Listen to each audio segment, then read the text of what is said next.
Just a word of myself. I'm Massimo Coletti. I'm Director of IT and Organization in a real estate group. I will spend only a few words to tell you a simple, very simple methodology that we use.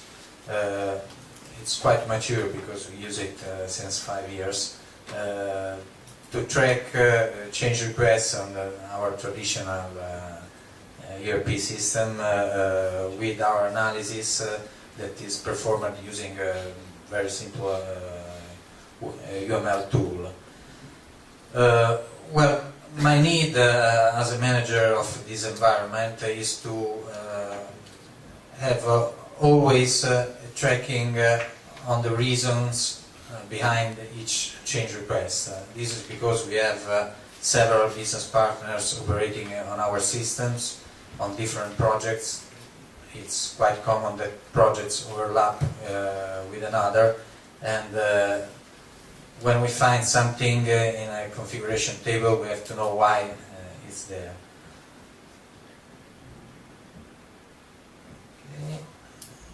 Okay, I won't spend time on our UML modeling. The first step is to model a requirement. When someone asks our IT department about something, we create a UML diagram, simple classifier, and we describe the requirement.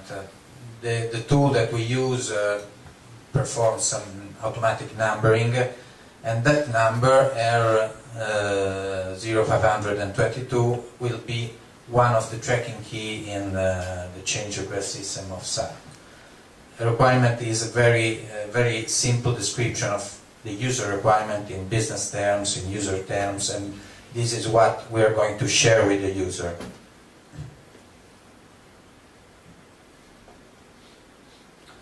Okay, we can have many related requirements, and we use the standard UML formulas to model the relationships among each requirement.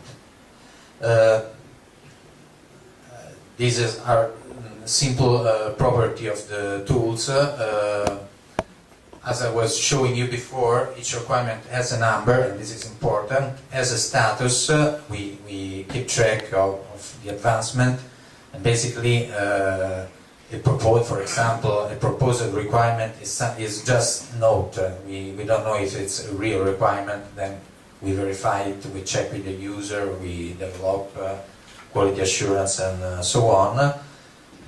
There are several other attributes. We have a tracking of the key user that gave us this requirement, and this is quite a rich interface because we can link to this item, files, external resources, and so on.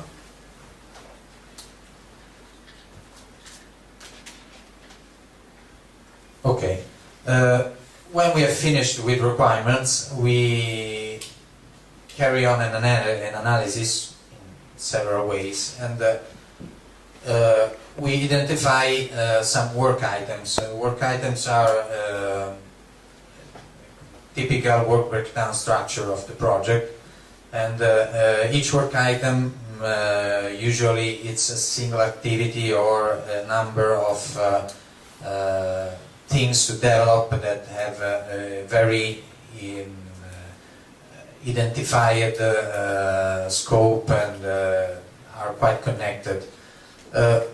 Using work activity, we can check if each work activity address a specific requirement, and at the end, typically when we start a big project, we have perhaps 50 or 80 different requirements covered by the project. We can check that each requirement is properly tracked by a work item, and in the work item we give also some specification, because all the documentation of the work item are the specification that we pass to the developer or the external partner. The tool that we use has also some reporting functionality, so with some template we can produce exactly the specification document that is attached to the contract or what else. For example, here you see that the requirement is with the blue edge and is validated. This work item is white and is proposed, just to understand quickly the status. While we are doing the feasibility analysis or so on, we can find different solutions for the same problem, and we track in this way. We can have two different work items that are alternative. One is rejected and one is approved.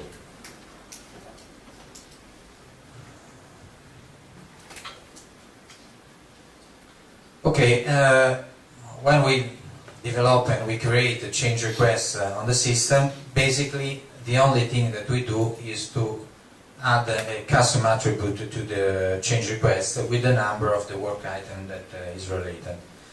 This is a policy that is strongly enforced with all the developers on the system, and we also perform some audit on this.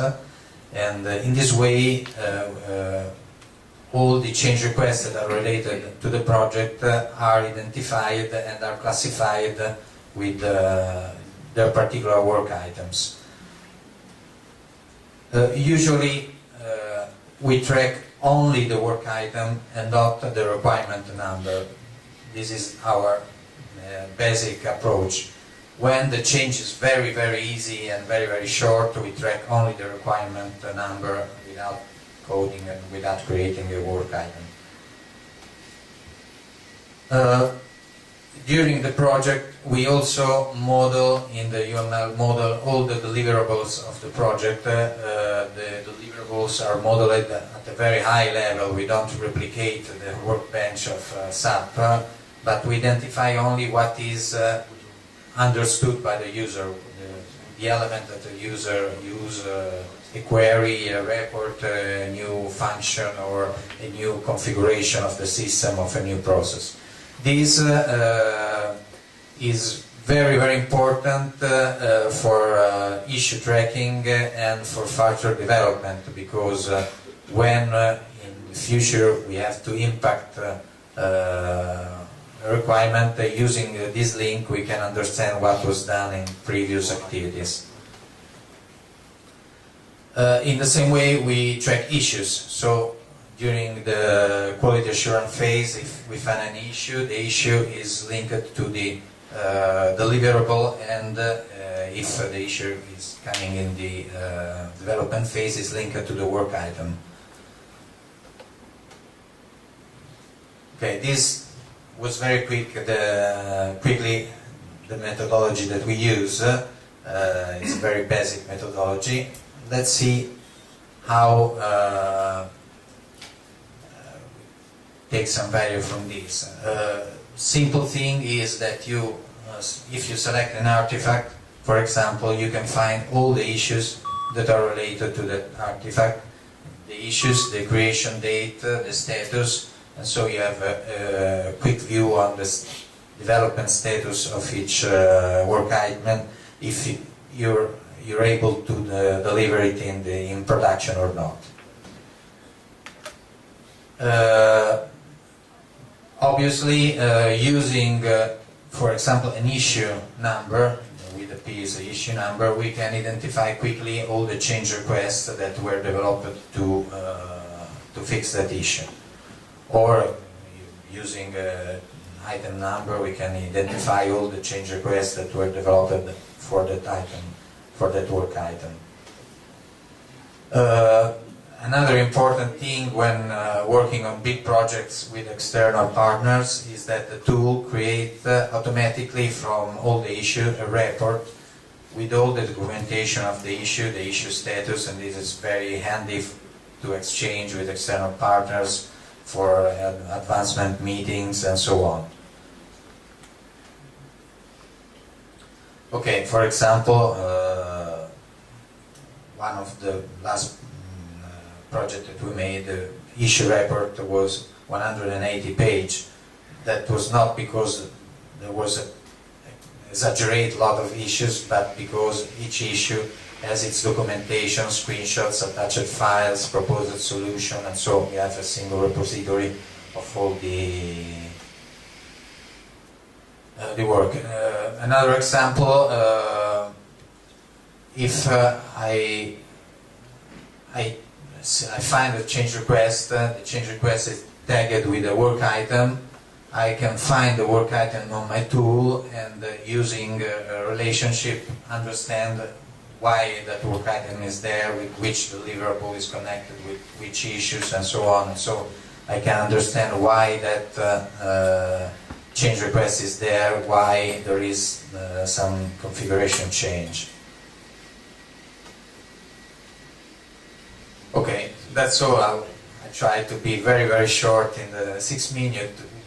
We use a very economic tool that is Enterprise Architect, but obviously this is not a methodology linked to a particular tool, because we haven't developed any integration with SAP and the tool. We're using any UML modeling tool is available. We are using since 5 years, and actually we have some thousands of work items stored with their history, and it's quite effective. Thank you. Thank you.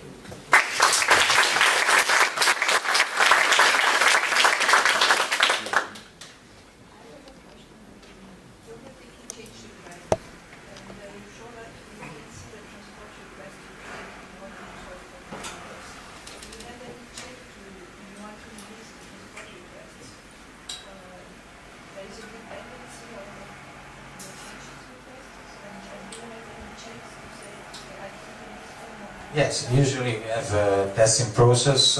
We perform a quality assurance session, a final quality assurance session with the users. They sign off the quality assurance document, and then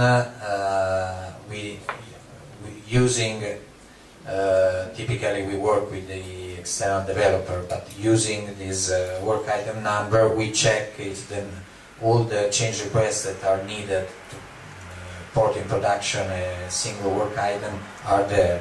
So, no, it's not automatic.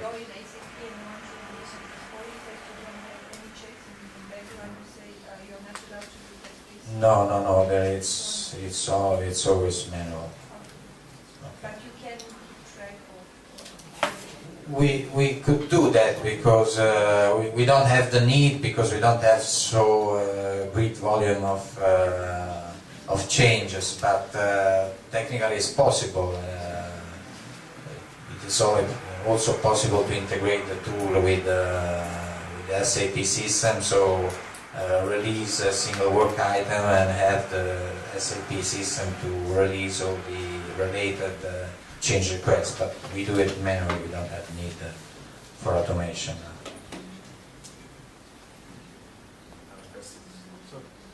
Thank you, Massimo. We have a break now.